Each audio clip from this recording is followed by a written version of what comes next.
Hi everyone, good evening. We are going to start today with one topic in infection control, environmental management practices. Am I audible to all? Okay, great. So, okay. So, a clean environment always plays an important role. Like when we talk about environmental practices as doctors, nurses, and healthcare team members, we need to understand a little bit about environmental management practices. That's because we may be doing all those uh, managerial roles, so we need to know a little more about the environmental management practices. Okay, it is always important to understand this to reduce the infections. Okay, then there are many factors that influence the transmission of infections. Okay, then what else? The design of the areas. If the beds of the patients are very close to each other, there's a high chance for cross contamination. Okay, there should if it's a twin sharing, how much is the distance between two beds? All these things are very important. Then the air quality, like is the HEPA filtration done? Whether the rooms are positive pressure, negative pressure, depending on the requirement of the department. What type of patients come into the department? Then the water supply, whether it is purified and then taken. Then the laundry. All these things will be considered in your environmental management practices.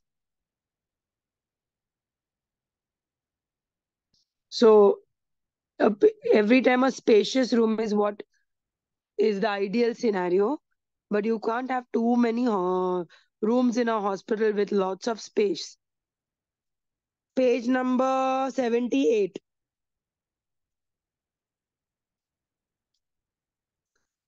All that I'm discussing is not going to be there in the textbook because this is more of a practical oriented session, the Friday 5 p.m. sessions. Now, what are some of the strategies to prevent healthcare associated infections? Okay, safety culture, following guidelines, antibiotic stewardship, surveillance, screening and cohorting of patients, environmental hygiene, hand hygiene. Safety culture, obviously, you're avoiding patient falls, the side rails, non-slippery tiles, all this will come under that. Okay. Then your PPE. Following guidelines, all those SOPs have to be followed strictly. Okay. Then is antimicrobial stewardship. What is antimicrobial stewardship? The use of appropriate antibiotics. You can't use excess. Only what is required.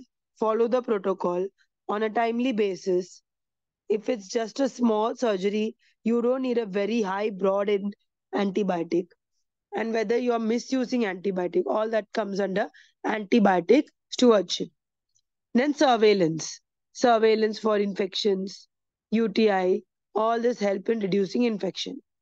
Screening and cohorting patients. Some of you must be aware of what is cohorting. Some of you may not be aware of what is cohorting. So, what is this cohorting? When you check for your patients, sometimes there are two patients who are having Klebsiella, and the common ICU is not able to give 1:1 ratio to all nurses. So, what they'll do in a twin sharing, instead of isolation, you will put both the patients with the same organism because, anyways, both are infected. Okay. So, during COVID and all, a lot of patients were done, cohorting was done because almost everybody had COVID. Okay. Then environmental hygiene, which we are going to do in detail now, and hand hygiene. These are some of the strategies to prevent healthcare associated infection. What is meant by antibiotic stewardship? It is an effort to measure and improve how antibiotics are prescribed by the clinicians and used by patients, improving antibiotic prescribing and using it to, to effectively treat infections, protect patients from harms caused by unnecessary antibiotic use. Okay, so that is antibiotic stewardship. And like I told you about the cohorting, as you can see the rooms. So the practice of grouping patients who are colonized or infected with the same organism, pseudomonas in urine. Both the patients will be together in one room, I mean twin sharing, rather than keeping a normal patient beside them, because there's a possibility that there can be cross contamination. Now, what are some of the facility design that you have to be careful about? Adequate safe water supply. So to ensure that the water is good, what are we doing? All the infection control doctors and nurses will know. You do your water sampling, right? How often do you do water sampling check? Those who are working in infection control department can say. Tell me how frequently you should do water sampling test, collecting water samples. Anyone? Some places they do every fortnight.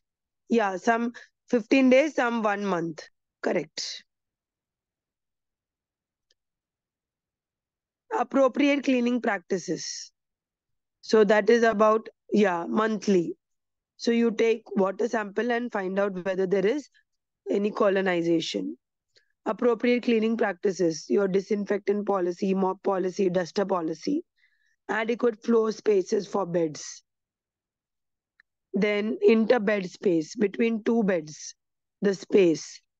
Adequate hand washing facilities. Even in the last class, I've been telling you that you can't have a hand hygiene, hand wash area very far. No one is going to walk all the way till there to wash their hands. So specifically in ICUs and all, every cubicle in the distance of 5 to 6 beds, there will be one hand hygiene area. Then adequate ventilation. So there should be ventilation, open air, air conditioning, regulation of traffic flow. Where is the most important for traffic flow? In operation theaters, cath labs. So they have the strict policies for that. Avoiding contamination during renovations. If there's any construction going on, work going on in your departments, you have to fill the ICRA form. You have to fill to make sure key patients are not there in the surrounding area. You have to shift the patients to other departments and then do the construction, pest control, and waste management. What is an HVAC system?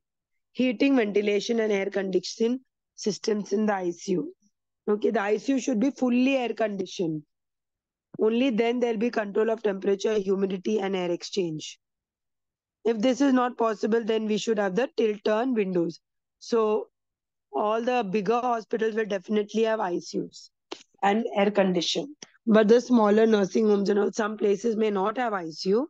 So they have this tilt and turn window. So at least the ventilation is possible. Suitable and safe air quality must be maintained at all times. And air movement should always be from clean to dirty. This is what happens even in your HEPA filtration. Okay. The amount of air that is changing in one room per hour, that is called as the air changes per room. Okay. So it is recommended to have minimum of 6 total air changes per room per hour, with 2 air changes per hour of outside air. You don't need to remember this value. I'm just telling you that that's how the ICU maintenance is. When there is air conditioning is not there, it is 15 air changes per hour. Mm, patient's temperature in the ICU between a range of 16 to 25 degrees Celsius. So some areas where there is isolation and all, post surgery, the temperatures are more colder. If you see a medical ICU, it may not be that cold, but a surgical ICU definitely is more colder. Correct or wrong? You agree? So that's why the range is between 16 to 25 degree. Some cubicles will have positive and negative isolation. Correct. So operation theater will have most least degree. That is to prevent any kind of infection. Yes. Then power backup in ICU is a serious issue. Always the ICU should have his own power backup because all patients are starting have been started on most of them are started on life saving drugs, inotropes, ventilator, IABP, CRRT machine, dialysis machine. All these need a battery power backup. Suddenly the electricity is gone off. Patient should not die. So therefore there is the UPS. UPS system, some of you are aware, some of you don't know the full form. Learn it. It is uninterrupted power supply. UPS. So you should connect all your valuable high risk medications, life saving drugs, life saving machines in the UPS so that the patient's care is not hampered. Now, air movement from clean to dirty areas. Air exchange is the rate at which outdoor air replaces indoor air. This is what I was talking about. Some healthcare professionals suggest a good ventilation system will exchange at least 3 times an hour or 6 air exchanges per hour. No smoking, everybody knows, and the degree is 16 to 25-degree temperature. Some rooms should have positive and negative temperature, power backups, negative pressure rooms, pressure difference of 2.8. Now, this is the points for negative pressure rooms. Windows do not open. Pressure difference of 2.5 pascals. Greater exhaust than the supply air. Clean to dirty airflow. What is the meaning of negative pressure? See the photo. This is the negative pressure meter, as you can see in the picture. So how will you check whether you have your negative pressure rooms in the ICU? You have to check this meter. Below zero will be negative. Above zero, 1, 2, 3 is positive. -1, -2 is negative pressure. So by looking at that needle, you will understand whether your cubicle is under negative pressure. Otherwise, you have to call the engineering team and get it sorted. What happens in negative pressure rooms? Who are using negative pressure rooms? When do we need it? Patients with swine flu, patients with TB, correct, isolation, all negative isolation. That means patients who are high risk. What happens in these patients? They are so contagious that their organisms can spread easily and cause infection to others. Correct, airborne isolation. So what you should do? Inside air is bad. Inside air should not go outside. Outside air is allowed to come inside. So negative pressure room means the room is negative. Outside air is pulled inside. But inside will not go out. Okay? Everyone clear? Now positive pressure. Who will use positive pressure rooms? Neutropenia, transplant patients.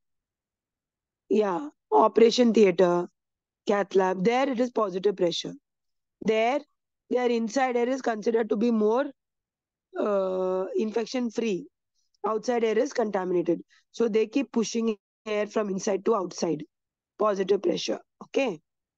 Patients who are highly immunocompromised, transplant patients, all those patients need positive pressure. Okay. Now air ventilation. HEPA filtration, high efficiency. Learn the full form of HEPA. It will come for exam. High efficiency particulate air. You know how it is in HEPA, as you can see in the picture. One, two layers are there, and then the fresh air comes into the cubicle. It's the filtering of all the unnecessary organisms. Air changes per hour in OT is 15 times in 1 hour. 15 times the air is replaced in an operation theater. That's because the human body is exposed. There's a high chance of getting infected. That is why they need to be very particular in operation theaters.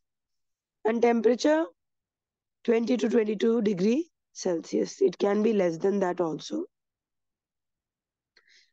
Okay. Positive pressure and negative pressure rooms. When you open your textbooks, read those points. You will get at least one question of positive pressure. You will get one question from negative pressure and one question of HEPA filter. Okay. So you have to learn that. Air ventilation, I already spoke about. So airborne ventilation system is designed in such a way to minimize the microbial contamination. Okay. The filters of the air condition, they have to be cleaned periodically. The nurses or doctors are not doing the cleaning, but you have to ensure that the maintenance team, engineering department, they come and do that. Okay. Especially when the patient is discharged from the cubicle, especially if it's an infected case. Terminal surface cleaning, duct cleaning. You might have heard of it, na? AC duct cleaning. As managers of departments, you have to ensure this is happening and you have a checklist and you take the signature. If it doesn't, you are responsible for that department. Okay. High risk areas such as operating rooms, critical care units, transplant units, they require special ventilation system. Okay. That is the air handling units and HEPA. Unidirectional laminar airflow systems should be available in appropriate areas in hospital construction. Ultra clean air is valuable in some type of cardiac. See, cardiac, orthopedic surgeries, neurosurgeries, implants, they need ultra clean air. Already, when you have an implant, there's a high chance of rejection. So, environment should not be a reason for the patient's unsuccessful surgery. So, the air has to be really purified. For operating rooms, the critical parameters are frequent maintenance, validation of filters, pressure gradient cross, air changes, as I told you, 15 times at least in 1 hour. Now, what is an AIIR? It's airborne infection isolation rooms. Okay. They are necessary to prevent the transmission of infectious agents that can remain suspended in air for a long time. Okay. Sometimes it is a negative pressure room, or even it can be a HEPA filtration system. Now, the lighting. When you talk about lighting, we all know that every department has to be well lit. Natural light should be there, and access to outside natural light is recommended by the authorities. So in abroad and all, they need that. In India, we don't have all that natural. It's all lights are put. Data suggests a synthetic artificial daylight used in work may deliver better results for nighttime workers. Also, during the night, you need to keep the room dark for the patients to sleep, but those working areas should be well lit. Access to natural light also means one may have access to viewing external environment. That's why you will see some posh hospitals which have a good view outside. That patient room will be charged 10,000, 12,000 per day. Lightings for procedures. Spotlights, you all have known. Do you know about the spotlight which you use for procedures in the departments, ICOT? That is high illumination and spotlighting, okay, to put central line, etc. They can descend from the ceiling. Also, some are attached, some are the ones which are mobile. Okay. Then light required for general patient care. It should be bright enough to ensure adequate vision There should not be any eye strain. Overhead lighting should be at least 20 foot. High frequency fluorescent lights and phosphorus lamps may be good for assessing skin color and tone. In India, normally they just use a torch. Patients may need rest and quiet surroundings during the daytime. Now, even the selection of the curtains, it can't be gaudy, decorative. You can see in the pediatric department, they'll be colorful for attracting the child, and other times it's a very gentle color. These may be helpful when the staff requires a high level of lighting at the bedside. Lights that come on automatically, that is sensor lights. In certain areas, they have that. Floor lighting may be important for safety at the bedside. The light switches also should be strategically located to allow patients to control it, and so that the staff does not have to be called again and again, especially in the cubicle wards. Remote control also should be provided so that it is more easily accessible. Then comes your noise control in the ICU. For all complaints in the hospital, noise is very important. Okay. Many patients do complain and get irritated when there is excessive noise in the ICU. Now, the International Noise Council recommends that noise level in an ICU should be under 45 decibels in daytime and 20 at night. dBA is a scale that filters out the frequency. Now, watch tick, like how when you have a clock which ticks, tick, tick, that sound is 20 dBA. Now, suppose a doctor and a nurse is communicating with each other. Sir, we did not put RL for this patient. You are screaming and talking, no? That is around 55 dBA. A vacuum cleaner is 70 dBA. Garbage disposal is 80 dBA. And the requirement in the night for an ICU is only 20 dBA. So now you can understand how silent the ICU has to be in the night. Most of the patient complaints come for night. That there was a lot of noise disturbance in the ICU or in the ward. So you have to be careful about that. Then about the furnitures. Noise control also one question can come, okay? Now furniture. Furniture has to be like clean, easy to maintain. Counter furniture should be tough to use, heavy use. Cabinets, good quality wood has to be used. Bedside lockers, clocks, bulletin boards. That helps the patient have good moods, good messages, motivating messages. Then you can keep a small locker at the side of the patient if he needs to take something. Some artwork, some posh hospitals, some areas, you have nice artwork and all, it gives a positive vibe. Then the chairs, each cubicle will have one for the relative and one for the patient. The floor, it has to be clean, non-slippery. Okay, vitrified tiles. Vinyl sheeting is another viable option. It can be non-porous. Then the walls. Actually, this is a little dry chapter, okay? So don't get bored. But this is just for you to understand. Once I finish this topic, just read it once. You don't need to go deep into it. Unless you are going to work in the hospital for inception and they need somebody from the healthcare to understand all this. Architect will only look at the concept and beauty and all. But when it comes to the real work, a doctor or a nurse will be able to explain better the requirement of the patient. You will look from the patient point of view. Okay.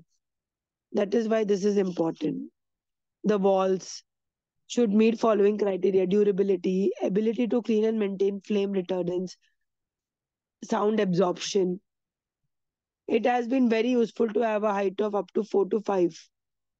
For rest of the wall, soothing pane, glass panels, those are good. Nowadays, a lot of glass work is done. Lot of wooden paneling is done. But their costs are very high for wooden paneling. Ceilings also, nice POP designing, so that because in the ICU the patient is only looking at the ceiling, so it should look good. If it should be broke, there should not be leakage. So the material has to be really tough. And no lines or wires should be running over the ceiling. It should all be sealed inside. Then waste pollution, disposal, all that is also important. All the red, yellow, blue, black bags. Waste management is a separate chapter that we will deal later. Then water facilities. The healthcare facility should provide safe water. That is why we are doing the water sampling. If it has water storage tanks, they should be cleaned regularly. Bacterial contamination should be avoided. The drinking water has to be safe.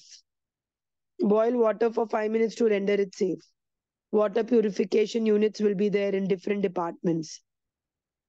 Do not allow hands to enter the storage container. Dispense water from storage containers, okay? And clean the storage containers and the water coolers regularly. Otherwise, you are using the same cooler, no cleaning. Again, heater using the same. So you have to keep on maintaining it well. Then hand hygiene and prevention of infection. Even Anishma ma'am and me have constantly repeated that. Then comes your disaster preparedness. All this comes under environmental management, okay? In disaster preparedness, you will have the disaster mock drills, right? Your admin head will conduct disaster mock drill, external disaster, once in 2 months or once in a month. So, all those people who are there, you should participate in this mock drill. All ICU should be designed to handle a disaster, both from within ICU, outside the ICU. Outside the ICU may include inside the hospital and in state. It can be fire, accidents, infections. Infections, most of you might have come through, like, MRSA spread, COVID outbreak. You might have handled it, right? So that disaster management. Sometimes from outside, like earthquakes, floods, accidents, terrorist attack. That also has happened. Terrorist attacks were there, na? Long back. People in the South Mumbai had witnessed it. There must be an emergency exist in the ICU to rescue patients in time of internal disaster or fire outbreak. And there should also be provisions for some rooms within hospital where critically sick patient can be shifted temporarily. Sometimes when you want to shift the patient, step down ICU, it has to be kept. And at least one ventilator has to be there. HDU is the best place if beds are vacant. Firefighting equipments in the site should be there. ICU is location for infection epidemics. Therefore, it is imperative that all the protocols and recommended practices should be followed strictly. Okay. And disaster preparedness is very important for the nurse educators and all. You should keep a track of training and documentation of disaster mock drill, just like your CPR mock drill. Then cleaning of the environment, hospital. That is all in your cleaning chapter, which I want. So we are come to an end of this chapter. What we discussed today was environmental management, the facility design. What all we discussed?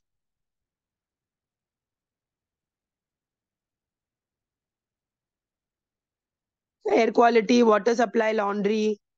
Okay, then we went to the 7 strategies to prevent these infections.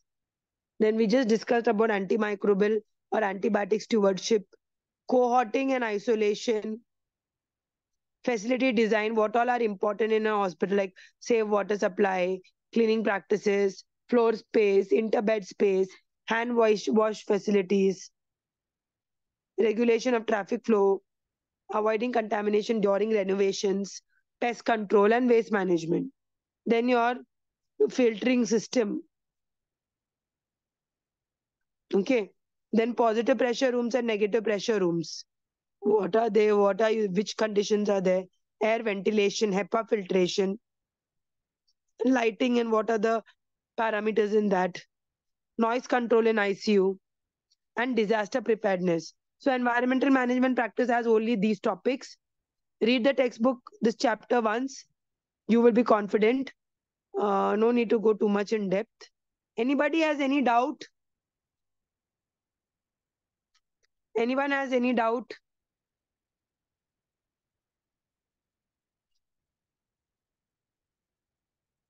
It's a dry chapter, but if you have any doubts, okay, great.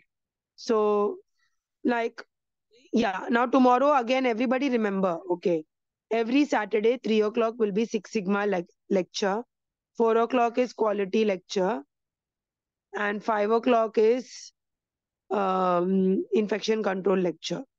Okay, this is fixed. The PPT is having all about the textbook only, your full textbook only. I've taken just few points, nothing outside the textbook. Also, in on Fridays, the 5 p.m. session, that will be different subjects. One day infection control, one Friday quality, one Friday Six Sigma, like that. Okay. Exam in August. So there is a lot of time. And new admissions have started. We have taken new admissions now. If your friends or anybody is interested, just ask them to contact me soon. Okay. My number, I'm sharing it. You can tell them to contact me. My name is Dinny Dinny Melvin. I've shared my number. Anybody is interested to enroll for any of the new courses, you can contact me. Okay. Anyone has any doubts, you can message me.